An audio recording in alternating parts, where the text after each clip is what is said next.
반갑습니다, 여러분. 오늘은 9월 10일이고요. 9월 들어서 두 번째 맞이하는 브레인인조의 가족중 미팅 되겠습니다.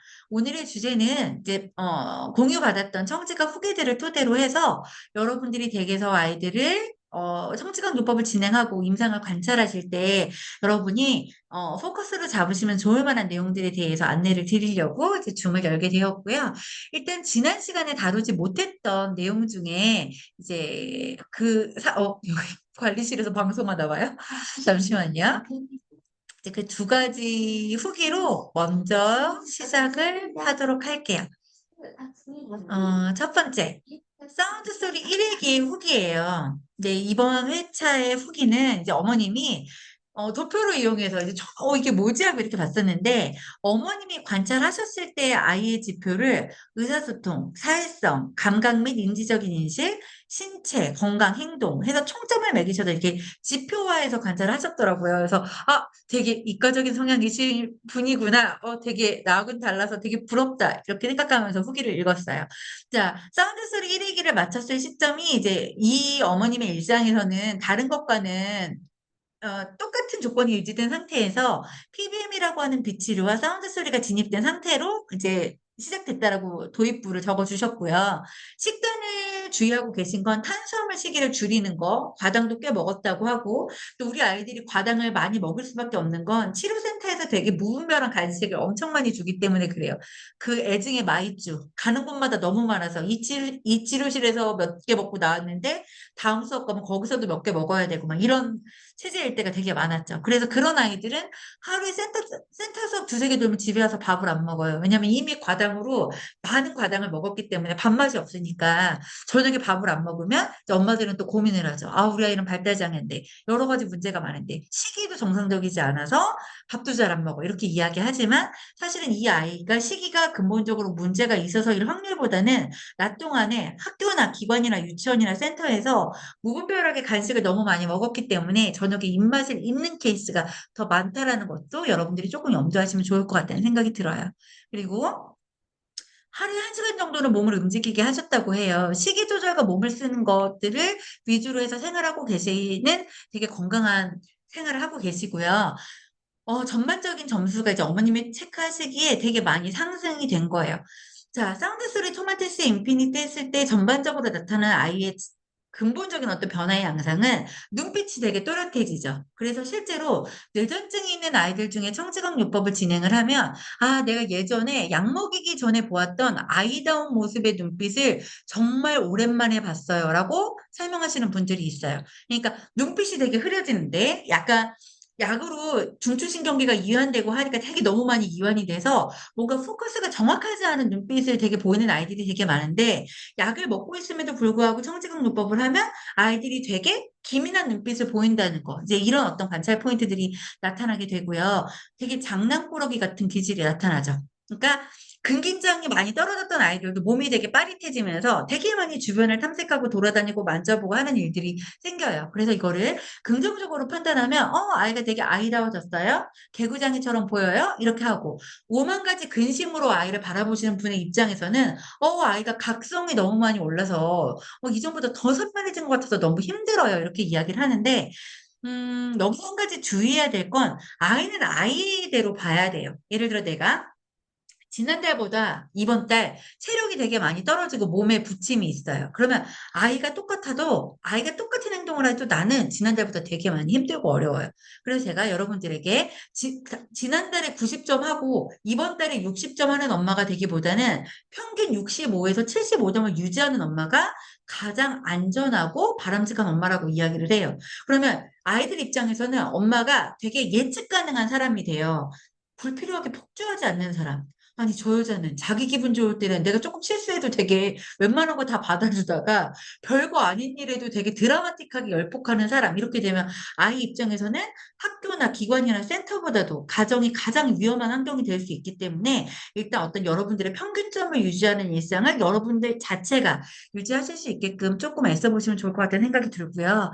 그리고 반복적인 루틴이 나오는데 그게 행동으로도 나오지만 말로도 나온다는 거죠. 근데 이 말로 나오는 반복된 루틴이 부모님을 되게 약간 뭐랄까, 심적으로 기분 나쁘게 해요. 왜냐면 아이의 연령이 어느 정도 차있기 때문에 되게 유아틱한 어조, 유아틱한 말의 패턴을 놀이처럼 이렇게 반복을 할 때 이 아이가 뭔가 평상시보다 길게 말한다?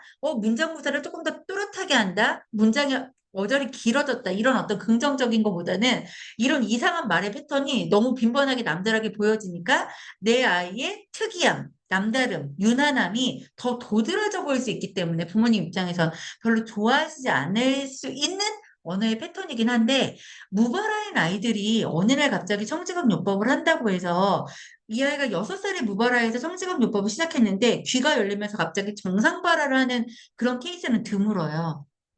결국 무벌화였던 아이들은 부모가 어떤 식으로 판단하던지 간에 이상한 소리를 만들어내는 것 같은 놀이 같은 패턴을 한동안 지속하다가 거기서 단어가 나오고 단어가 어절이 되고 완벽한 문장이 되고 주고받기가 되고 이걸로 단계적으로 올라가는 거인 거거든요. 근데 그 각각의 답보하는 구간과 부모를 조금 신경 쓰이게 하는 그 구간을 내가 어떤 태도로 아이에게 응대하느냐에 따라서 내가 이렇게 연습해도 문장이 되는구나. 이렇게 말을 해도 의사소통이 되는구나. 이거를 기껍게 연습을 하면서 그거를 되게 많이 이렇게 빠르게 소진해 가면서 레벨업을 하는 사람이 있고요.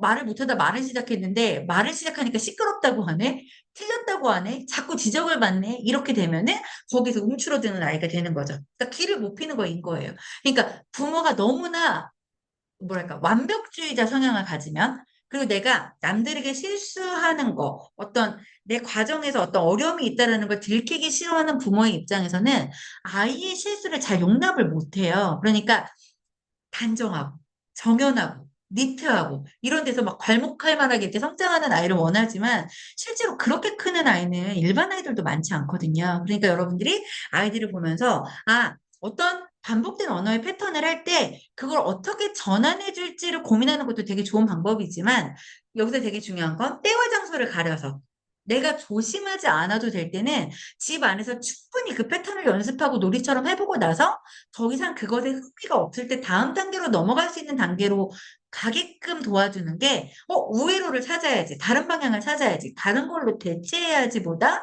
이게 이만큼 채워져야 하는 걸 때와 장소를 가려서 빠르게 채워줄 수 있게끔 노력하는 게 여러분이 원하는 단계로 가는데 더 빠른 방향일 수 있다라는 걸 저는 늘 여러 케이스들을 보면서 확인하게 되는 것 같아요.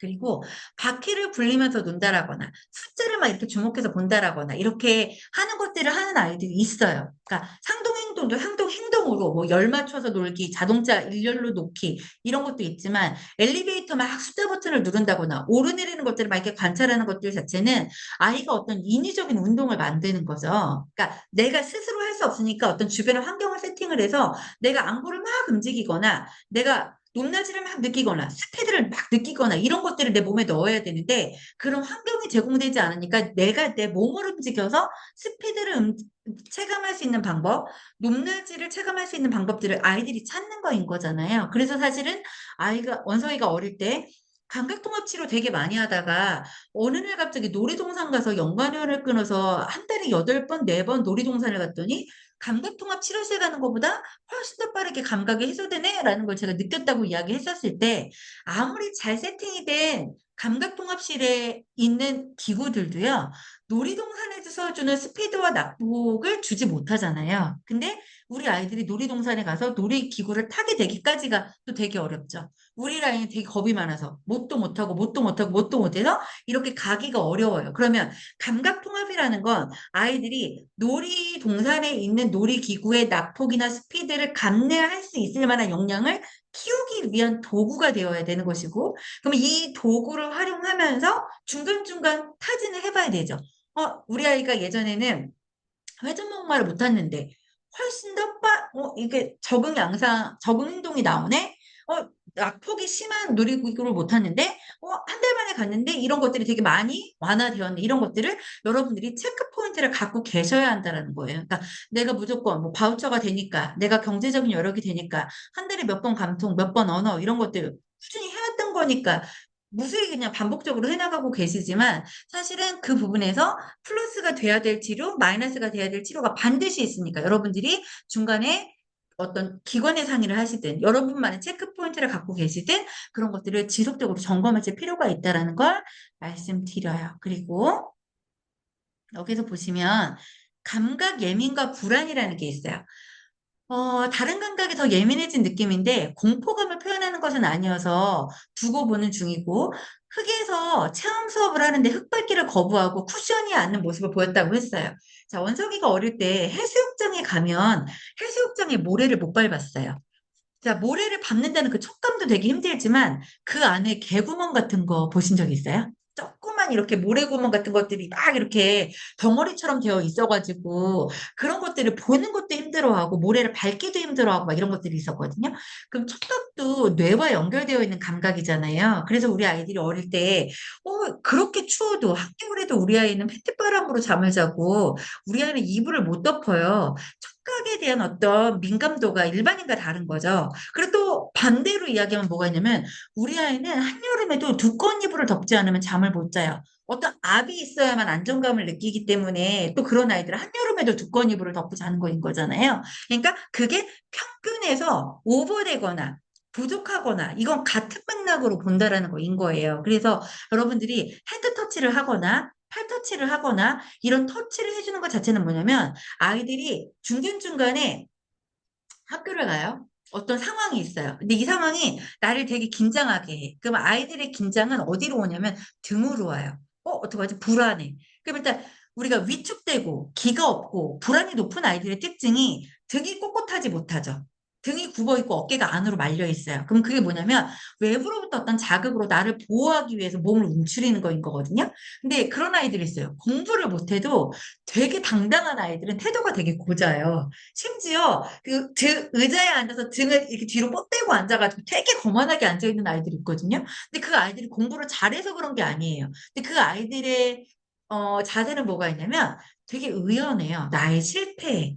실패했는데 뭐 끝까지 거 다시 하면 되지 뭐 이런 거 있잖아요. 근데 불안도가 높은 아이들은 실패 자체에 대해서 남이 주는 질책보다 내가 나를 되게 힘들게 하는 요소가 많기 때문에 새로운 시도하는 게 되게 어렵다는 거죠. 그러니까 여러분들이 여러분들 자녀에게 줄 수 있는 가장 큰 선물은 우리 부모는 되게 철딱서니가 없을 만큼 철이 없어서 뭔가 되게 안 될 것 같은 것들을 많이 도전하고 또 그 과정 안에서 되게 많이 실패하고 또 되게 웃긴 건 웃길 정도로 긍정적이어서 그 실패에 대해서 너무 초연해가지고 그 다음 도전을 또 하고 해.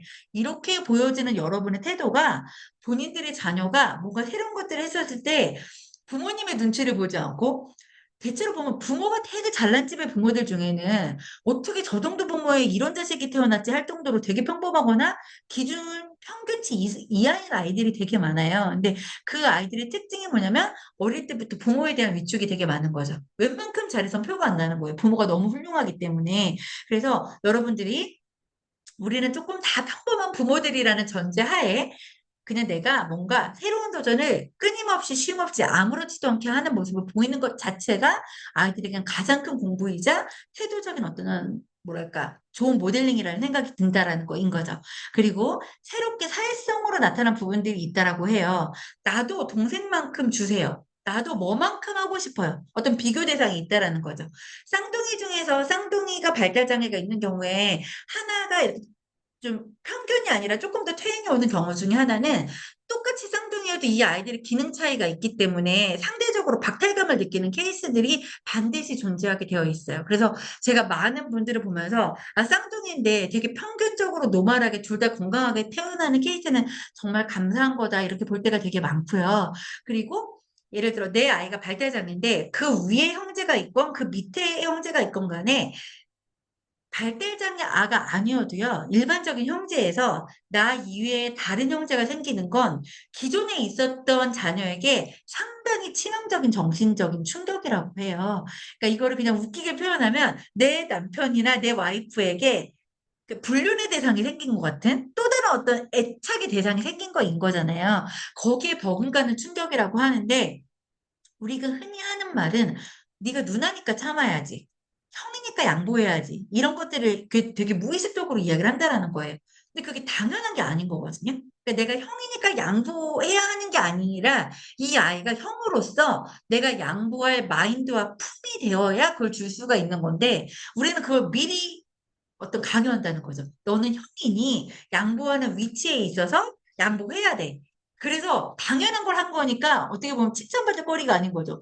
네가 형이잖아. 이렇게 얘기하고, 네가 누나잖아. 이렇게 얘기를 하는데, 어떻게 보면 그건 당연하지 않을 수 있는 거라는 거인 거예요. 그러니까 내 아이가 비장의 형제인데, 장애가 있는 동생에게 늘 관대하고 뭔가 더 많이 베풀어주고 해. 그러면, 아, 우리 아이는 비장의 형제로 장애 동생에게 뭐, 워낙 어릴 때부터 일찍 철이 들어서, 아유, 애어른이 됐어요. 이게 당연한 게 아니라, 그 자녀에게도 오롯이 그 자녀만을 바라보고, 네가 이렇게 해주는 것이 힘든 것임을 내가 알고 있다라는 거, 그리고 그게 내가 되게 너에게 감사하다라는 거, 이런 것들에 대한 반드시 표현이 이루어져야 한다라는 거죠. 근데 이제 이 자녀의 특징이 동생과 이렇게 비교하면서 외할머니는 되게 좋아하는데 친할머니는 싫어한대요. 그래서 친할머니도 너 되게 예뻐하잖아 이렇게 얘기했더니 그러면 친할머니도 집에 오되 나랑 놀지 말고 동생하고 놀았으면 좋겠다는 이런 재미난 의사 표현이 나와서 이제 엄마가 되게 흥미로웠다 이런 이야기를 하신 거예요.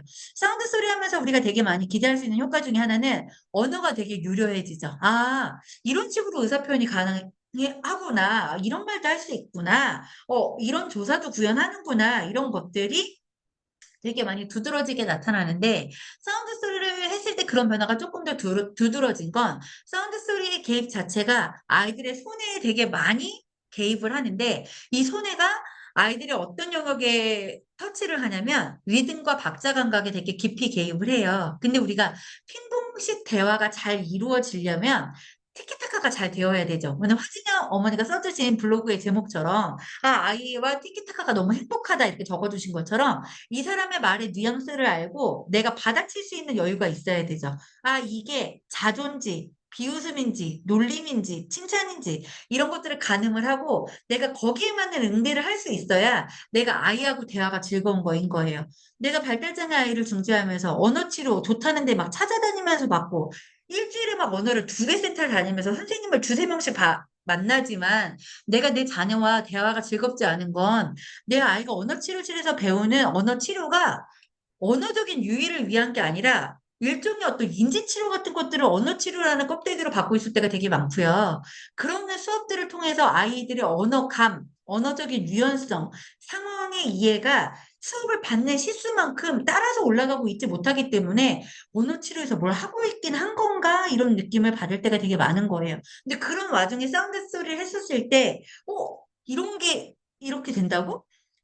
이런 뭐 단순히 음악 듣기만으로 아이의 언어가 달라진다고 이렇게 되는 가장 큰 이유는 손해가 기능적으로 증진이 되면 아이의 운동성이 변해요. 근데 그 아이의 운동성이라는 건 신체적인 운동성도 있지만 어떤 상황의 이해에 대한 유연성도 증진되고 일시적으로 아이들이 좀 더 산만해 보이는 이유는 내가 한 번에 처리할 수 있는 정보의 양이라는 게 예를 들어 1분이라는 구간 안에 내가 이렇게 보면 정보를 3개 정도 처리할 수가 있었는데 토마티스나 사운드스를 진행하다 보면은 내가 평상시보다 더 많은 정보 처리를 할 수 있게끔 된 거예요.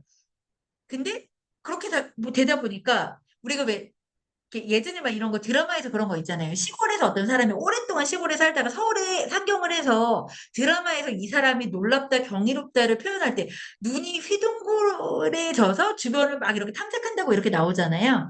여러분의 자녀와 청지각요법을 진행했었을 때 평상시와 다른 감각 처리, 평상시와 다른 정보 처리를 경험할 때는 뭐냐면, 이 상황에 내가 늘 보던 공간, 늘 지나가던 길이었는데 여기에 이것도 존재하고 이런 소리도 있고 이런 자극들이 있었구나라는 것들이 갑자기 식별되게 되는 거인 거예요. 그래서 그런 자녀를 내가 바라볼 때는 어떻게 보이냐면 좀 업돼 있네?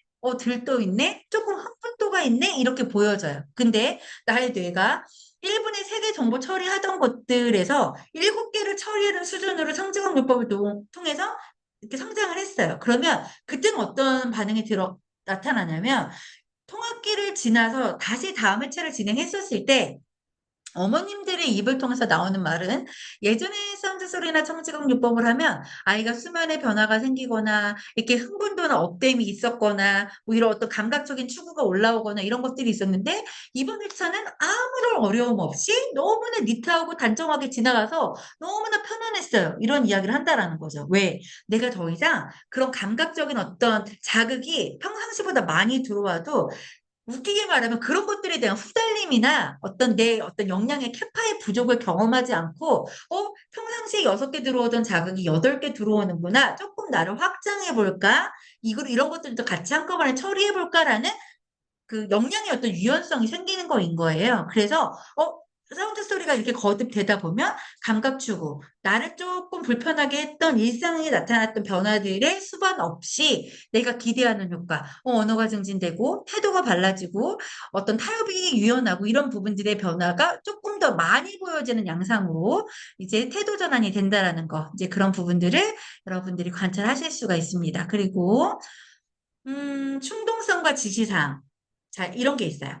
아이들이 어떤 장난을 할 때요. 그러니까 이 이제 어머님이 주신 후기에서도 이제 그런 게 있죠. 아이들의 어떤 행동이나 이런 지표들이 수치화되고 이제 어머니가 관찰하고 이해하기 좋은 것으로 도표화되어 있어요. 근데 우리가 이제 평상시 아이를 바라볼 때 조금 주의하고 조심해야 될 부분이 뭐가 있냐면 양육이 즐겁지 않아질 때 가장 대표적인 증상은 내가 아이를 지나칠 정도로 공부하고 있을 때예요. 내가 그냥 엄마로 이 아이하고의 삶이 즐겁고 엄마로서의 역할을 하고 막 이렇게 할 때보다 내가 학자로 치료사로 뭐로서 아이를 막 이렇게 연구하고 있을 때 그럼 여러분들에게 뭐만 보이냐면 지적할 거리들만 보여요. 이것도 고쳐야 하고 저것도 고쳐야 하고 그냥 고쳐야 될 게 수천 가지로 보이는 거인 거죠. 근데 그 내가 문제점으로 지적하고 있는 그런 부분들이 내 아이만 갖고 있는 문제가 아니에요. 다른 아이들도 가지고 있지만 다른 아이들의 부모님은 그게 문제인지 인식하지 못하는 거. 이런 거 뭐 치료받아야 돼요? 이런 것도 문제인 거예요? 나는 몰랐네? 이런 것들. 일반 엄마들이 이런 거 문제라고 내가 인식해야 되는 건지 몰랐어요 하는 문제들을 우리는 그걸 공부하고 고치려고 노력하고 평균을 하려고 하고 있지만 일반 엄마들의 입장에서는 이런 거 남들은 문제로도 볼 수 있구나. 난 그런 줄 몰랐는데 이런 것들이 부지기수라는 거죠. 그러니까 여러분의 삶이 행복하고 또 아이들을 성장 변화시키는 여정을 내가 꾸준히 하고 싶으면 아이들을 공부하는 태도라기보다는 내가 아이와 어떤 활동을 할 때 같이 학습을 해요. 그럼 내가 엄마보다는 교육자의 입장이 되면 아이를 닥달하고 다그치지 않죠. 공부를 가르치면서 여러분이 돈을 받는 튜터라고 생각하면 아이들이 어떤 공부를 하다 틀렸을 때 그렇게 눈을 부아리고 승질 내고 할 수가 없어요. 교사로 만난다고 하면. 그쵸? 여러분이 학습지 선생님 집에 오고 어디 학원 가서 내 아이가 선생님을 만나는데 내 아이가 뭘 못했다고 했을 때 그 선생님이 여러분이 다들 막 눈을 부아리고 막 승질내고 이렇게 하지 않죠. 왜냐면 그 사람은 교사니까 일정량의 돈을 받고 네 아이를 교사와 선생으로 만나잖아요. 그쵸? 근데 내가 만약에 내 아이의 공부를 지도하면서 늘 감정적이 돼요. 아니, 다른 애들 평균적으로 이 나이에 이거 다 할 수 있는 걸 내가 몇 번을 가르쳐도 안 된다고 해서 그게 화가 날 수 있다라고 하면 여러분이 집에서 아이와 교사라는 역할로는 만나면 안 되는 거죠. 그죠? 왜냐면 내가 잘할 수 없는 거니까. 그죠? 나도 그러면 아이가 바라볼 때 나는 엄마로서 완벽할까요?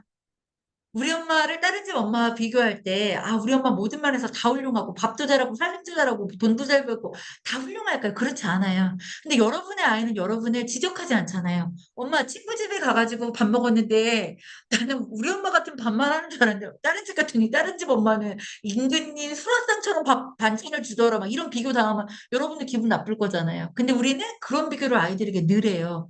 야, 너 네 친구랑 누구랑 노는데 너 걔한테 왜 장난감을 뺏기고 왜 말주변도 없어가지고 친구가 그렇게 말하는데 기분 나쁘게 말하는데 왜 응대를 못하고 그렇게 할 거면 안 놀아야죠. 내가 놀이를 평가받고 놀이를 지적대 당할 거면 이 아이가 친구하고 놀고 있는 걸 엄마가 보고 있어. 등골이 서늘해서 놀 수가 없잖아요. 그러니까 뭔가 자율적인 거, 내 아이에게 이루어지고 있는 행동이나 어떤 이런 것들이 자연스러운가를 일단 한번 살펴보시기를 저는 솔직히 권해드리고 싶었어요. 나의 행동이 자연스러운가? 내가 여기서 이것을 지적하고 뭐 변화라고 촉구하고 고쳐져야 된다라고 하는 게 바람직한가? 이런 것들을 저도 되게 순간순간 돌아봐요. 그러니까 원석이가 자폐 2급인데 이 아이가 자폐 2급으로 사는 게 불편하다고 나에게 말한 적이 없어요. 이 아이가 더 나은 아이가 되어야 된다라는 건 나의 목표죠.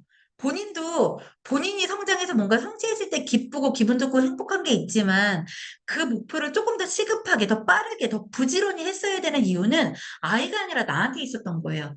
시댁에 아이를 데리고 갔는데 내 아이가 이상한 행동을 하면 나 닮았다고 그럴까 봐. 우리 친정을 탓할까 봐.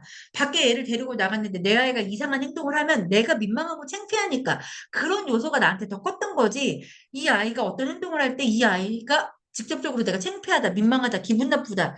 이런 게 아니었을 수도 있다라는 거죠. 그러면 우리는 정직해야 돼요. 내가 너의 요구가 아니라 나의 필요에 의해서 네가 성장을 해야 하는 거라면 나는 아이에게 조금 더 공손한 태도로 아이에게 협조를 요구해야 하는 거인 거고요. 왜냐면 본인에게 목적이 있지 않고 나의 의도와 목적이 있는 게 더 큰 거니까. 그러면 내가 조금 더 유연하고 공손한 태도로 아이에게 협조를 구해야 하는 게 맞는 거고요. 아이에게 공부를 시킬 때 내가 좋은 태도로 아이를 존중할 수가 없다면 나하고는 공부하지 않는 게 맞는 거예요. 제가 몇 년 동안 바우처를 쓰지 않다가 바우처 이제 한 9년 동안 바우처를 안 쓴 거죠. 근데 갑자기 뭐 이렇게 그 동사무소에 뭘 보다 보니까 승마 바우처가 있는 거예요. 한 번도 안 받아봤으니까 잠박이 신청한 게 됐었어요. 그래서 아 그러면 승마, 어차피 제주도에서도 말이 그렇게 많은데, 재활 승마를 할 수 있는 인력이 없어가지고, 제주도에서도 재활 승마 못 해봤었거든요. 근데 이제 인천에서 그런 게 하고 있다고 하길래, 바우처 서비스 10년간 안 받아봤는데, 재활 승마 한번 받아볼까? 이렇게 하고서 신청해서 지난주에 한번 갔어요. 근데 갔는데, 지적장애 친구처럼 보였어요. 행동이 과하진 않대. 표정이나 말이나 이런 것들이, 아, 저 친구 지적장애가 있는 아이구나, 라고 했는데, 제가 너무 마음이 아팠던 건, 내 아이는 자폐아이라 그 아이보다 조금 더 도드라진 행동도 더 많이 할 수 있잖아요. 근데 지적장애 아이를 데리고 온 그 부모님의 표정이 그러니까 너무 암담해서, 그러니까 아이한테 그 짜증과 이렇게 뭔가 이렇게 북받침이 있는 그런 어떤 이렇게 그 어머님의 어떤 표정이 아이를 그 수업을 데리고 와서 수업가 들어가기까지 불과 그 7분 동안의 시간이었는데, 와, 눈빛으로 사람을 잡아먹을 수도 있겠다라는 생각이 들어가지고, 제가 되게 마음이 아팠어요. 그래서 제가 진짜 좀 친한 분이거나, 내가 아는 분이거나 이렇게 하면은, 활동보조 서비스 같은 걸 이용하시면 어머니의 삶도 양질화되고, 아이도 조금 더 편안할 수 있지 않을까, 이런 생각이 그 잠깐 동안에 처음 만난 사람에게 들 정도로 제가 조금 마음이 좀 그랬던 경험을 제가 지난주에 했었어요. 그래서 약간 여러분의 자녀에게 좀 예의 바르시길. 약간 그런 거. 이 아이가 어리고 이걸 떠나서 이 아이가 17살이고 세상 물정 다 알고 이제 컸으니까 내가 조금 얘를 인격적으로 대우해야지 이런 게 아니라 이 아이가 5살이든 7살이든 8살이든 내가 이 아이를 약간 손님처럼 대하는 거예요. 내 자식이지만 손님처럼. 그러면 지금부터 약간 그렇게 격이 있게 예의 바르게 이렇게 서로 응대하면서 잘하면 사춘기가 되어도 우리는 크게 맞부딪히거나 힘들 일이 지금보다 줄어들 수 있을 거라는 생각이 들어서 약간 저도 이제 후회되는 부분이라서 아직은 더 어린 아이들을 키우시는 분들이 많으니까 그 부분에 대해서 한번 말씀을 드리고 싶었어요. 그리고 화진이 어머니가 이제 어제 주신 후기예요. 자, 화진이 같은 경우에 승우문의 소개로 오셔서 일단 진짜 승우나 화진이나 정말 이제 일반 아이들 범주처럼 되어서 이제 누가 내가 언뜻 미리 이야기하지 않으면 이 아이가 발달 중재를 받았던 아이라는 거 모를 만큼 많이 좋아진 케이스잖아요. 그래서 제가 화진이는 두 가지로 되게 많이 기억을 하는 게 맨 처음에 도테라에서 감정 오일이라는 거 나와서 이제 엄마가 화진이하고 감정 오일을 했을 때 감정 오일의 일기를 쓰셨던 적이 있어요. 근데 감정 오일을 화진이가 했었을 때 나이가 어린 초등학교 입학 즈음의 나이임에도 불구하고 어린데 피스필, 포기부 이런 오일들이 앞으로 떠가지고 이제 어머님하고도 되게 많이 이야기를 나눴던 기억이 나요. 그러니까 그게 어떤 문제다 이게 아니라 아이의 어떤 기질인 거죠. 그러니까 생각이 많고 불안도가 높고 이런 어떤 성향을 갖고 있는 기질이라는 거. 아이의 기질은 타고나는 거인 거니까 환경도 영향을 주고 기질이라는 건 내재적인 것들도 있는 거인 거잖아요. 근데 제가 어머니가 자기주도학습 프로모션을 통해서 진짜 가장 열심히 하신 분이죠. 그러니까 제가 몇 번 줌 미팅에서도 이야기했어요. 제가 자기주도학습 그 해에 브레인 엔조이 내에서 초등학교 입학하는 아이들이 되게 많아서 우리 방학 동안 아이들에게 자기주도학습 패턴을 가져보도록 같이 공부해봐요. 라고 해서 이제 그 인증하는 어떤 프로모션을 했었는데 화진이 어머니가 제일 열심히 하셔서 제가 전체 중에서 1등 하셨던 걸로 제가 기억을 하거든요. 근데 그때 그 기간이 지나고 나서 그 해에 어머니가 이제 저 카페 안에 글이 있어요. 그러니까 화진이의 맨 처음에 감정오의 포트가 키스필, 포기부 이런 것들이 앞에 콘솔 이런 게 앞에 왔었는데 1년 정도 지나고 나서 모티베이트 패션 치어가 앞쪽으로 온 포트가 이제 감정 오일에 나서 저희가 되게 우와 이렇게 변할 수도 있구나라고 해서 제가 너무 다행이다 이렇게 해가지고 어머니하고 상담했던 기억이 나거든요. 그럼 결과적으로는 사람이 그런 이야기잖아요. 키도 선천적인 것보다 후천적인 영향이 크고, 내재된 성향이나 능력도 있지만 발굴하는 역량이나 어떤 그런 적성이 훨씬 더 크다라고 이야기하는 게, 아, 이런 경우이겠구나라고 생각을 했는데, 자, 토마티스, 이제 어머니하고 저하고 이제 알고 지낸 시간이 3, 4년이 되니까, 그 남들이 볼 때 토마티스 6번 하면 되게 많은 것 같잖아요. 그러면 우리가 알고 지낸 시간이 4년이다라고 생각을 하면, 4년 동안 토마티스 6번이에요. 그러면, 사운드 소리 인피니트 갖고 계시니까 중간중간에 통합기에 간헐적으로 서로 가이드를 줘가면서 진행을 하셨고, 토마티스 일자는 6번을 진행을 하는데, 아시다시피 토마티스 3개 세션을 우리가, 이렇게 예를 들어 펀더멘털, 그 다음에 불안과 각성, 그 다음에 주의 집중력. 그리고 이거를 9버전의 음원의 양식으로 말하면 전체 주파수의 귀를 열고 불안이나 각성을 조절하고 이 아이가 사람의 메시지를 정확하게 간파하지 못하니까 LA라고 하는 언어에 포커스가 되어 있는 음원으로 언어적인 귀를 더 활성화하고 그 다음에 집중력이 도달하는 단계에 진입하는 거 이런 식으로 이렇게 음원을 우리가 단계별로 이렇게 올라가게끔 되는데 토마티스 6번 와 되게 많이 했다 남들이 이렇게 생각할 수 있지만 6번이라고 하면은 사실은 4년이 넘는 기간 동안에 거의 5개월 텀인 거예요. 5개월 텀. 그럼 5개월에 한 번씩 하는 서비스인 건데 우리가 토마티스 3개 세션을 우리가 선예약을 할 때 270만 원이라는 비용으로 예약을 해요. 원래 100만 원씩 단발로 하면은 100만 원씩 하는 서비스지만 3개 서비스를 묶어서 선예약을 했을 때 10% 할인을 해서 270에 진행을 해드렸죠. 근데 그게 전체 인피니트 연습용 헤드셋 보는원, 인피니트 연습용 헤드셋 보는원 이렇게 진행했을 때 6번의 대여를 나가면 3개 세션이 마무리되면 우리가 10개월 정도의 시간이 흘러요. 그럼 10개월이라고 하면 270만 원에 한 달에 27만 원짜리 치료라는 거인 거죠. 근데 우리는 카페 안에서 다른 사람들의 임상을 공유받고 10개월 동안의 프로그램 안에서 음원에 대한 관리를 받아요. 근데 어머니가 6번째 토마티스 서비스를 하면서 뭐라고 했냐면 이번에는 아이의 감정이 흔들리거나 불평이 많아지거나 눈물이 많아지거나 음악을 들을 때 이런 반응 어려움 없이 너무나 편안하게 들어서 잘못된 거 아니냐고 이렇게 아무렇지 않을 수도 있냐고 이런 이야기를 하셨었거든요. 근데 음원이 끝나고 나서 한 달 정도 지나서 화진이의 언어가 진짜 많이 유려해졌다는 피드백을 저한테 개인적으로 주셨었어서 제가 단톡방에도 옮겨드렸던 기억이 나요. 근데 이제 핸드폰이 허접한 것 같아서 꾸미고 싶다고 허접한 게 뭐냐고 하니까 예뻤으면 좋겠는데 후진 것 같아 보이는 게 허접한 거라고 했대요.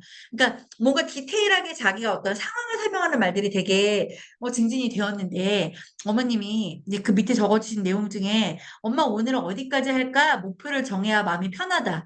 이런 마음을 가지지 않은 성인도 되게 많죠.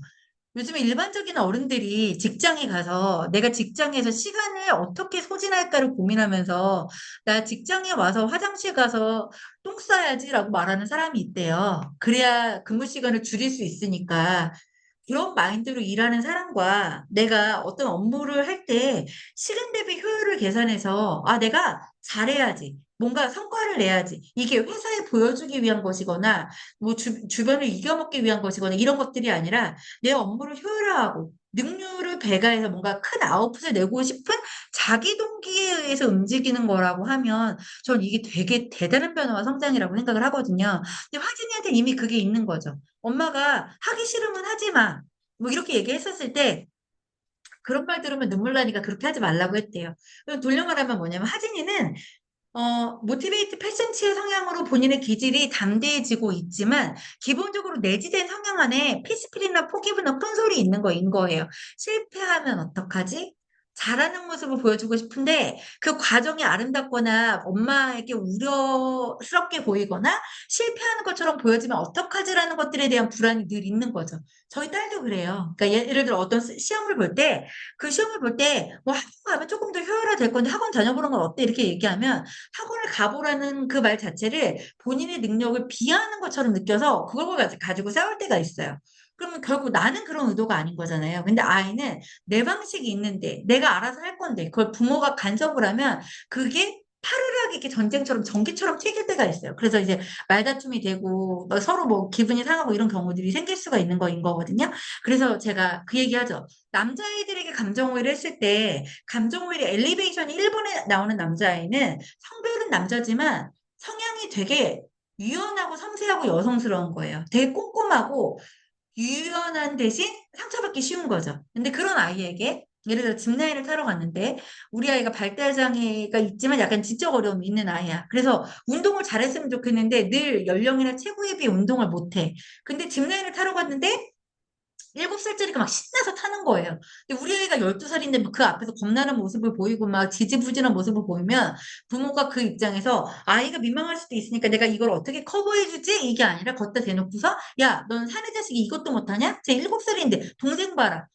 동생 본받아라. 막 이런 얘기를 막 거침없이 한다라는 거인 거예요. 엄마가 그렇게 얘기를 하면 이제 엄마의 성향은 내가 그 말을 해야 나도 이제 스트레스가 쌓이지 않으니까 그렇게 하는 거지만 그 말을 듣는 당사자가 엘리베이션 성향이 있는 아들이라면 그 아이는 한 발 나갈 때 많은 준비가 필요한 아이인데 그런 퉁박을 들으면 늘 한 발 나갈 때 기존보다 더 많이 생각하겠죠. 또 혼나거나 또 욕먹거나 그럴 수 있으니까 늘 도전 앞에서 생각이 많아지는 사람이 될 수 있는 거인 거니까 아이의 기질이나 성향을 파악을 해서 내가 뭔가 주도적으로 플랜을 타이트하게 짜주는 게 아이의 성향에 맞는 아이면 내가 늘 그 플랫폼을 마련해 줄 수 있는 쪽으로 내가 어시스트를 해야 하고 내가 아이가 마음의 준비도가 필요한 아이면 내가 정말 성질이 여기까지 올라오고 입 밖으로 나올 말이 막 여기 막 대기하고 있지만 아이가 뭔가 자기 의사, 자기 의도, 자기 방향성을 먼저 표현할 때까지는 내가 조금 기다려주는 마음이 되는 게 여러분이 장기간의 어떤 양육을 보면 훨씬 더 편해지고 아이가 도전 앞에서 주눅들지 않는 그런 아이로 클 수 있는 방향이 되실 수 있으니까 그 부분을 조금 참고하시면 좋을 것 같은 생각이 듭니다. 그리고 화순이 같은 경우는 뭐가 있냐면 이제 뭐 발달 중도 했다는 이력 말하지 않아도 될 정도로 되게 많이 크기도 했지만 화순이를 생각할 때 어머니가 늘 안타까울 수 있고 우리가 조금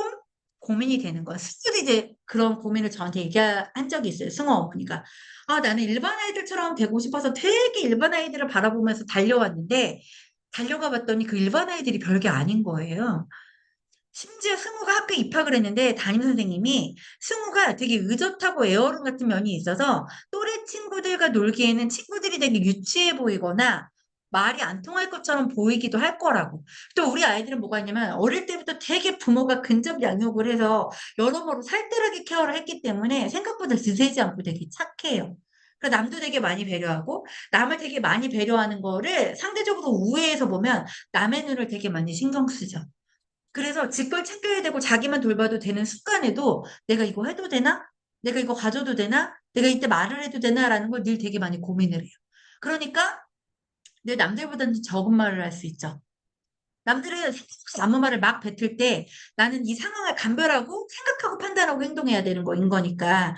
그래서 성향이 되게 남을 되게 많이 배려하다 보니까 남들로 인해서 상처를 받을 케이스가 되게 많아요. 왜냐면 남들은 우리 아이들만큼 깊이 있게 생각하지 않기 때문에 말을 툭툭 뱉고 내가 이 말을 뱉었을 때 상대방이 어떤 반응을 보이거나 어떤 감정이 들 거에 대해 배려 자체가 없는 요즘 아이들이 굉장히 많기 때문에 사실은 잘 중재된 발달 중재 이력이 있는 아이들은 사실은 일반 아이들보다 훨씬 더 잘 클 케이스의 아이들이 되게 많아요. 근데 그런 부분들에서 이제 그런 아이들이 너무나 절대 다수기 때문에 거기서 상처받지 않을까라는 우려가 되어서 이런 우려 자체도 사실은 되게 감사한 거죠. 왜냐면 그 일반적인 아이들보다 더 크게 품을 수 있는 아이들이 됐으니까 우리가 이제 그들로부터 우리 아이들이 상처받을까를 고민할 수 있는 단계까지 온 거니까 어떻게 보면 그 부분도 되게 감사하다는 생각이 들기도 합니다. 자, 토마티스 6회차 통합기 4개월. 작년 8월에 하고 이제 6개월 지났고 9개월 만인데요. 이때 무엇을 하면 좋을지에 대해서 의견을 주셨어요.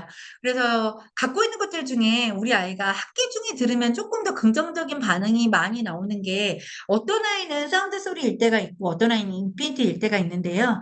학기 중간에 아이들에게 학기 중에 병행하실 수 있는 청지각 요법으로는 사운드 소리를 더 권해드려요. 왜냐하면 인피니트 자체는 토마티스 베이스 기반의 음원이기 때문에 감각의 터치. 예를 들어 집을 이렇게 지었는데 내가 예를 들어 학기 중에는 잘 눈치채지 못해도 좋을 감각의 기반을 터치할 때가 있어요. 그래서 집이 얼기설기 막 이렇게 지어졌는데 사운드 소리는 지금의 체제를 보완하면서 뭔가 지금 이렇게 하면 좀 더 편리하고 조금 이렇게 하면 조금 더 사회생활이 수월하고 이런 부분에 대해 도움이 되는 거라면 토마티스나 인피니트 자체는 기반부터 다져가는 거인 거죠. 근데 예를 들어 우리 아이가 초등 고학년이거나 중학생이면 학기 중에 진행하는 거는 사운드 소리를 드리지만 내 아이가 어려요. 영유아야. 6살, 뭐 4살, 막 이래요. 그러면 특히 기관 눈치를 크게 볼 필요가 없잖아요. 그리고 이 아이들이 6개월, 1년, 한 살이라도 더 나이를 먹기 전에 바른 집을 짓는 게 더 우선이기 때문에 그런 아이들은 토마티스 통합기 안에도 뭔가 서브를 진행해야 될 음원을 고민한다면 인피니트 베이스 음원으로 시작을 해서 인피니트의 전체적인 피드와 사운드 소리의 전체적인 피드가 각각 이렇게 생겼을 때, 아, 내 아이는 사운드 소리 기반 하에서는 이런 변화가 나타나고, 인피니트는 이런 변화가 나타나니, 아, 이렇게 섞어가면 좋겠다라는 것들을 개별적으로 저하고 상의해 주시면 좋을 것 같아요. 그리고 여러분들이 주시는 후기를 카페에 남겨주면 되게 좋은 이유가 뭐냐면, 제가 중간중간에 주는 후기를 다 기억할 수가 없기 때문에, 일단 줌을 열어서 들어오게 되면 카페에 있는 후기를 먼저 열어요. 여기 기록되어 있고 열면 그냥 같이 볼 수 있으니까. 근데 여기 지금 이거 줌 화면 보이시는 거 맞죠? 저만 보이는 거 아니죠? 제가 약간 기계치여서 뭘 잘 못하면 이게 저 혼자 말하고 있었던 거 아닌지. 혹시 채팅 되시는 분 중에 이거 보이는지 줌 화면 공유된 거 보이는지 한번 메모 주시면 좋을 것 같고요. 일단 화진이의 현재 양상은 좀 그렇다는 거. 그리고 그런 거 있어요. 여기 써 있죠. 초등학교 입학 전에 양희정 선생님과 시작한 자기주도 학습 많이 하면 잘할 수 있다라는 걸 아이도 이제 자각한 것 같다라고 하고요. 여기도 적어주셨잖아요. 자기주도 학습 꼭 해보시길 추천 또 추천합니다라고 이야기를 해요. 그럼 우리가 블로그를 왜 읽고 카페를 왜 읽어야 하냐면 결국 우리는요, 단발로 끝나는 치료 안에서 그치지 않기 위해서 단톡방 안에 계신 거예요. 제가, 우리가 27일에 도테라 본사 지하에서 13명 룸을 빌려서 미팅을 하려고 해요. 아이들 아토피에 좋거나 모공 각화증에 좋은 로션을 만들 건데, 로션 한 3, 40분 만들고, 셀즈 마사지, 우리가 목적이나, 우리 프로토콜 책 갖고 계신 분들 계시죠? 우리 아로마 테라피 팔터치 진행하고 계신 분들 제가 한 번씩 다 보내드린 걸로 알고 있는데 이 안에서 ADHD 아이들은 목적이나 신경계 프로토콜 하면 좋고 그다음에 용서 프로토콜 이런 것들 하면 좋으니까요. 우리가 이것들을 이제 로테이션 하면서 우리가 이번에 오프라인에서 만날 때는 이거 해보려고 해요. 라고 해서 오시는 분들 몇 분이 되시든지 간에 서로 교환하면서 이제 마사지 하는 것들을 해보려고 하고 지난번에 이호준 선생님이 재활 마사지 저희 현장에서 해주셨는데 오신 분들 다 경험해 보셨겠지만 진짜 괜찮았거든요. 그러니까 이호준 회장님이 뭐라고 얘기를 하셨냐면 제가 10년 넘게 재활 마사지 센터를 하면서 가장 좋았던 거, 아로마 마사지를 병행하면서 되게 좋았던 건 장기를 힘들게 하지 않으면서 몸으로 줄 수 있는 최적의 이완을 제공해 줄 수 있기 때문에 자기 아로마 터치 하면서 너무 이게 되게 좀 드라마틱하다고 생각하셨다고 하면서 이제 그 몸을 이완하는 마사지법에 대해서 여러 가지 것들을 공유해 주셨었어요. 그래서 그날 이제 제가 강의 오셨던 분들에게 영상 만들어진 거를 링크를 드렸고 집에서 연습해보시고 다음번 오프라인에 만날 때 같이 이야기 나눠보면 좋을 것 같다라는 이야기를 나눴었는데요.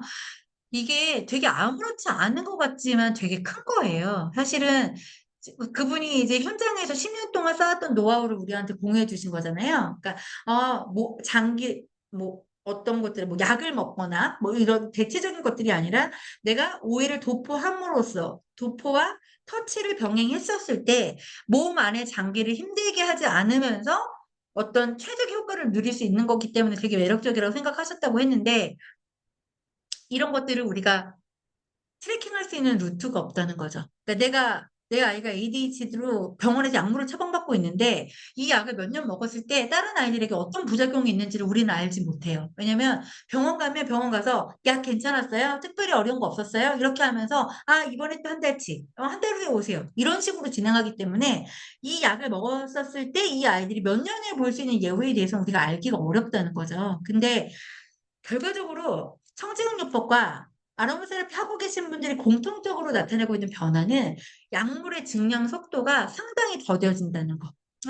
키가 몇이고 몸무게가 몇이니까 이 몸무게에는 이 정도 용량을 먹어요. 이게 아니라 되게 그 약물이 증량되는 속도가 되게 더디다는 거. 그러면 약물의 증량 속도가 더디다는 건 뭐냐면 내가 내 몸에 있어서 내 몸을 이렇게 건사할 수 있는, 컨트롤할 수 있는 주도권을 아직은 아이가 갖고 있다라는 뜻인 거일 거예요. 제가 오늘 아침에 써서 공유했던 블로그 안에 등면역이라는 책에서 부교감 신경이 목 뒤와 꼬리뼈에 있다라고 사진을 보여드렸죠. 근데 우리가 지금 아이들 하고 있는 마사지가 여기 청골, 엉덩이 꼬리뼈부터 시작해서 목 뒤까지 오는 거인 거잖아요. 결과적으로는 청골에 있는 부교감 신경부터 시작을 해서 등에 있는 모든 전신으로 퍼지는 스위치를 끄고 내릴 수 있는 그 등의 모든 교감신경을 터치를 하고, 그 다음에 목 뒤에 있는 교감신경까지를 터치를 하는 마사지가 팔터치예요. 근데 어떤 분이 이제 두 자녀 약간 ADHD 성향이 있어서 사운드 소리 구매하시면서 팔터치 하신 분이 계신데 지금 2달 정도 되신 것 같거든요. 근데 처음에 마사지를 긴가민가 하시면서 시작을 하셨는데 어머니가 뭐라고 했냐면 자녀 3분을 키우시는데 아이들이 저녁만 되면 서로 마사지 받는다고 누워가지고 그게 되게 가족의 즐거운 루틴이 되셨다고 하셨어요.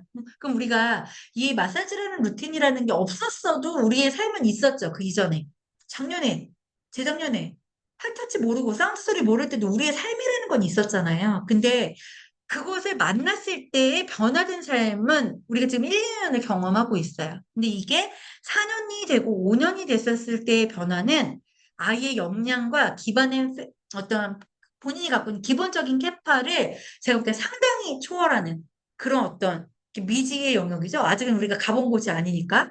그러니까 내 아이의 캐파가 여기까지라고 예측하고 있다라고 하면 거기에 아로마와 청지각이 병행이 되었을 때 앞으로 병행할 수 있는 아이가 증진할 수 있는 아이의 캐파는 여러분들이 감히 가늠하기 어려운 영역이 아닐까 그 정도로 깊고 넓지 않을까 이런 생각이 들어요. 그리고 이제 수진이의 요즘의 일상을 보면 학원이 바뀌고 뭐 리모델링에서 바뀌고 수업하는 내용들이 바뀌고 막 이런 책도 정독을 하는 책통에서 다독으로 바뀌고 이런 내용들이 나오잖아요. 그럼 결과적으로는 이게 어머님이 화진이와 일상을 병행을 하면서 어떤 필요에 의해서 나의 판단이 개입이 돼서 어떤 우회로를 찾고 뭔가 방향을 바꾸고 있는 거인 거잖아요. 근데 이것도 나 혼자 찾는 것보다 주변인의 이야기를 들으면 더 많은 인사이트와 브레인스토밍이 될 수 있을 거라는 견지에서 제가 앞으로 하려고 하는 게 뭐가 있냐면 한 달에 한두 번 정도, 한 번은 오프라인으로, 한 번은 온라인으로 어, 양육과 성장에 대해서 어떤 수다를 할 수 있는 그런 채널을 여는 거인 거예요. 그래서 우리가 예전에 무슨 동화책에서 각자 외출을 해서 집을 지을 만한 도구들을 내가 갖고 와서 내가 각자 모아온 도구로 그 집을 짓는 것처럼 일종의 포트럭 파티인 거죠. 아, 우리가 무슨 요일 언제 우리가 포트럭 파티를 할 건데 각자 뭐 하나씩 맡아서 준비해 오자. 그럼 나는 칵테일을 준비해 올게. 아, 그래? 너는 돈까스를 준비해 와? 아, 그럼 너는 뭐 빵을 준비해 오래. 각자 뭔가 이렇게 준비를 해오는 것처럼 내가 지금 현재 진행하고 있는 아이의 학습과 기본적인 생활 리추얼이 있을 거인 거예요. 근데 그 여러분의 생활과 이루어지고 있는 그 리추얼은 여러분이 보액을 지불하고 계시는 센터, 전문가 선생님들에게 들은 의견이 가이드와 베이스가 되어 있는 경우가 되게 많을 거거든요. 그래서 여러분들이 돈 주고 받는 서비스가 나에게서 그치지 않고 내가 받아온 인사이트가 그룹 내에서 어떤 기여를 가질 수 있게끔 하기 위해서 저도 예를 들어 승마를 배우러 갔는데 승마에서 아이에게 줄 수 있는 이점으로 집에서 할 수 있는 운동이 어떤 게 있다라는 걸 제가 배우죠. 그걸 그 다음 시간에 우리가 온라인이나 오프라인 모임에서 내 의견을 말할 수 있는 시간을 갖는 거인 거예요. 음, 약간 이런 거죠. 지금은 제가 청진요법으로 이야기를 하니까 제 이야기로 1시간 정도 채워져서 저희가 좀 미팅을 하는데 내가 뭔가 품앗이처럼 내가 나눌 수 있는 것들을 나눈다고 하면 우리는 이 안에서 각자 나 혼자 뭔가 책임져야 한다라는 부담이 없이 서로의 성장과 발전을 위해서 도움이 될 수 있는 것들을 나눌 수 있다라는 거죠. 여기서 여기 유진 어머니 들어와 계신데 유진 씨는 손떼기를 되게 잘하시잖아요. 근데 우리가 발달 중지하는 아이들 중에 손끝이 되게 무딘 아이들이 되게 많아요. 그러면 이걸 내가 뭔가 할 수 있어야 가르쳐 줄 수 있잖아. 근데 우리가 할 수 있는 역량이라는 게 지극히 제한적이기 때문에 뭐든지 돈을 주고 배워야 한다라고 하는 선입견이 있어요. 근데 우리가 아이들에게 가르치고 싶은 모든 것을 내가 다 돈 주고 배울 수 없는 이유는 내 아이를 맡아서 가르쳐 주겠다는 인력도 없고 내가 그걸 다 찾을 수도 없고 그걸 다 찾는다고 해도 내가 다 그 돈을 드릴 수도 없기 때문에 또 그 수만 가지 것들을 다 가르친다고 해서 그걸 우리 아이들이 끝까지 하는 건 아니기 때문에 그렇게 많은 돈을 들여서 많은 곳에 가서 뭘 배워야 할 필요를 느끼지 못하잖아요. 그래서 제가 해드리고 싶은 건 여러분들이 각각 갖고 있는 재주를 한 가지씩 내어놓으면 우리는 한 달에도 몇 가지씩 배울 것들이 있을 거예요. 그리고 여기서 조은서 씨 들어와 계신데 연우 어머니가 저희 지난번에 한번 손 관련돼서 손님이 동화책 읽기 강의를 해주신 적이 있어요. 근데 그 강의 되게 인상적으로 듣고 그 다음에 언제 가능하시냐고 막 이런 거 물어보셨던 분들 계신데 내가 아이하고 책 읽기를 되게 즐겁게 할 수 있고 내가 손주일을 되게 잘해요. 그러면 내가 갖고 있는 이 재능이 이 모임 안에서 많은 분들에게 도움드릴 필요 없잖아요. 여기 10분 들어와 계시니까 10분 나눠도 되는 거인 거잖아요. 그러면 내가 만약에 음식을 잘해요. 그러니까 뭐 똑같이 아무래도 비싼 재료로 어떤 음식을 막 되게 잘한다 이런 게 아니어도요. 내가 예를 들어 음식 재주가 별로 없어 음식을 되게 잘 못하거든요. 그게 약간 트라우마가 있어요. 그래서 여러분들이 간단한 재료로 아이와 같이 만들어 먹을 수 있는 어떤 음식에 대해서 소개해 주신다면 저는 제가 돈 주고 배우고 있는 마케팅 강의나 어떤 컴퓨터 강의나 제가 그래서 선생님도 모시고 오는 거잖아요. 학부모를 대상으로 한 디지털 리터러시. 나만 배울 수 있는 거 아니라 여기 있는 분들에게 나눠줬으면 좋겠다라고 생각해서 제가 초빙해서 모셔와서 강의를 열어드리는 것처럼 여러분이 갖고 있는 재주를 이 방에 안에서 풀어주시면 적어도 이 귀한 시간에 아이가 기관 가고 학교 가서 내가 조금 유연하고 쉴 수 있는 이 오전 시간을 한 시간 할애해서 들어오신 여러분들 자신을 위해서 뭔가 나눌 수 있는 시간이 되지 않을까. 그럼 우리가 멀리 나가지 않고, 그쵸? 어디 돈 쓰고 어디 멀리 나가서 특별한 전문가를 만나지 않고 이 안에서 우리가 해결할 수 있는 것들이 생기는 거인 거잖아요. 그래서 우리가 그런 모둠을 만들어 보기 위해서 제가 주기적으로 줌 미팅을 열고 있는 거고 그 줌 안에서 어떤 분들이 입장하고 계신지를 보고 있는 거인 거예요. 제가 협동조합이라는 거 하나를 고민하고 있고 그리고 제가 원석이한테 얘기하고 있다고 했죠. 원석아, 너는 누나가 17살에 독립해서 혼자 살게 되었으니까 우리 원석이도 20대 초반에는 혼자 살 수 있을 거야. 라는 걸 고민하면서 발달 장애인들을 위한 사회적인 협동조합이 운영을 하는 집이 있어요. 각자 독립된 이런 세대로 이 아이들을 뒤에서 약간 어시스트만 해주고 지원 인력들이 있으면서 이 아이들이 잘 생활하고 있나? 어떤 도움이 필요하지 않나? 단체 커뮤니티 안에서 각자 밥을 해먹고 뭐 이런 것들을 할 수 있는 이런 자조적인 어떤 곳에서 얼마 정도, 이렇게 생활을 해봐도 원석이가 독립이나 자조를 할 수 있는데, 되게 도움이 되지 않을까 되게 여러 가지 고민들을 하고 있는데, 단톡방 안에 240분이 계시지만 그분들이 모두 참여하진 않잖아요. 그쵸? 그리고 240분이 계시지만 또 그분들이 나가시지도 않으시죠. 그쵸? 그리고 결과적으로 나는 그냥 리스너일 뿐이에요. 이렇게 보고 있는 거죠. 얘네가 뭐 하나 이렇게 보고 있는 거인 거예요. 근데 내가 보고 있다고 해서 실질적으로 어떤 변화가 유발되진 않죠. 정작 필요한 건 행동인 거잖아요. 그쵸? 내가 무엇을 알았으면 아이에게 적용해보고 내가 어떤 행동을 해보고 내가 내 스스로도 1년 내내 아무런 도전을 안 하고 아무것도 배우지 않는데 내 아이에게 뭘 그렇게 수십 가지 수만 가지를 배우라고 하면 아이도 아이 입장에서 나중에는 좀 이상할 수 있어.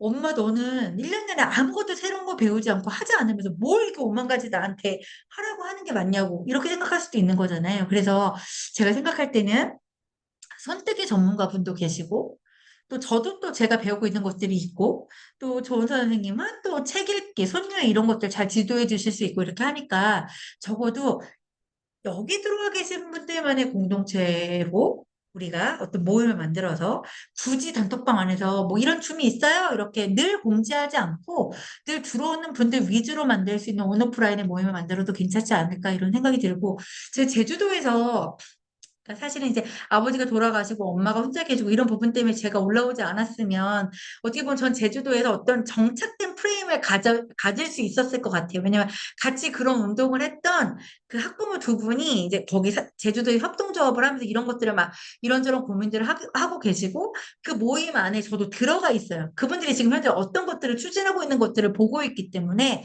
언니 뭐 우리 제주도에서 이런 것들을 추진해 보려고 하니까 언니도 언니가 있는 곳에서 언니의 사람들과 이런 것들을 한번 해보면 어떨까라고 이런 아이디어를 줘서 저희가 늘 어떤 그런 고민들을 하게 되는데 업무라는 것 자체가 이제 저 혼자 진행하기에는 조금 너무 많을 정도로 방대해지고 커졌기 때문에 뭔가 협조해 줄 수 있는 어시스트 인력풀이 필요해요. 같이 뭔가 협업할 수 있는 부분들이 필요해서 이제 일단은 첫 번째로 여기 들어와 계신 분들에게 여러분들이 나누어 주실 수 있는 여러분들만의 재주가 있으시다면 저희가 뭐 특별한 재주 얘기하는 거 아니죠? 제가 나눠줄 수 있는 내 어떤 특기 이런 것들인 거예요. 잘하고 못하고 따지는 게 아닌 거인 거예요. 왜냐면 내가 그걸 나눠줄 수 있는 선의가 있다라는 것만으로도 여러분의 어떤 재주는 어떤 누군가에게 사회에 기여가 되는 거인 거니까요. 이제 그런 부분들로 여러분이 도와주실 수 있는 것들을 한두 가지씩 제안해 주시면 어떨까 이런 생각이 들고요. 27일에 도테라 본사에서 저희가 이제 그거 모공각화증이나 아토피에 좋은 영양크림 만들고 목적 프로토콜 한번 해보려고 해요. ADHD 아이들에게 되게 좋다는 목적 프로토콜 저희가 한번 진행해 보려고 하고요. 그리고 저희가 이제 그거 품앗이 교육. 그러니까 저는 저희 아이하고 뭐 했는데 좋았어요. 저 이번 한 달 동안 저희 아이는 어떤 치료를 했었는데 그 치료에서 이런 인사이트를 얻었어요. 뭐 이런 조언을 주셨는데 여러분이 같이 해보면 좋을 것 같아요. 라는 이런 소모임을 저희가 결성을 할 거여서요. 그 첫 번째 모임이 27일에 양재동 본사에서 있을 거예요. 그리고 한 달에 한 번은 줌 미팅으로 있을 거예요. 그래서 이제 그 줌에 규칙적으로 입장하실 분들이 나온다고 하면 이제 규칙적으로 그냥 우리끼리만 나눌 수 있는 줌으로 나누게 되고 일단은 그 사람들이 선별되어야 하는 기간이라고 하면 전체 단톡방에 링크를 드리고 그분들에게 선택하실 수 있게끔 기회를 드려볼까 하고 있어요. 그래서 일단 오늘도 들어오셔서 도움 되시는 이야기였어야 할 건데 어떨지 잘 모르겠고요. 그리고 일단 어제 또 주셨던 후기 중에 제가 단톡방에 드렸던 후기가 있어요. 여기에 뭐가 있었냐면, 듣는 동안에 잠도 잘 자고 웃음각성도 없어서 걱정 없이 잘 들었어요. 듣는 동안 종이접기나 만들기 종류가 확장된 느낌이 있고, 피아노에 관심이 생겨서 스스로 유튜브를 보고 좋아하는 동요 음계를 배워 피아노를 혼자 연습하곤 했습니다.